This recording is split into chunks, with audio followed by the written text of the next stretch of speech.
قبل الأخيرة من بطولة المغرب لسباق السيارات بمشاركة أبرز الأندية الوطنية. روبورتاج نبيل بردعي والتحرير لحسن فتح.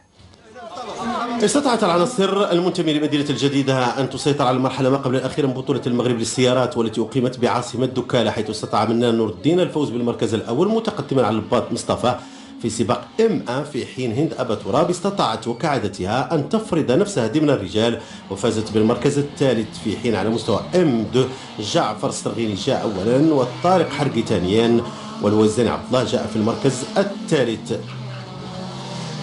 الهدف ديالي ان شاء الله مستقبلا هو ان نزيد الامكانيات ديالي ونبدل السياره ديالي ونلعب على برا ان شاء الله الا كانوا الامكانيات. علاش لا، وصافي بليزير باش نحصل على الرتبه الثالثه، واخا كنت كنتمنى نجيب حسن ولكن لا كونكورونس كانت قويه بزاف، دونك درت ان غران ايفور باش نقدر نوصل للمرتبه الثالثه.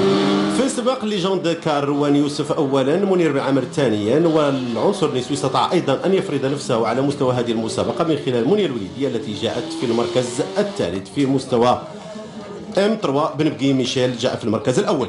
كانوا متنافسين قويين والحمد لله تمكنت باش نفوز بالمرتبه الاولى والحمد لله.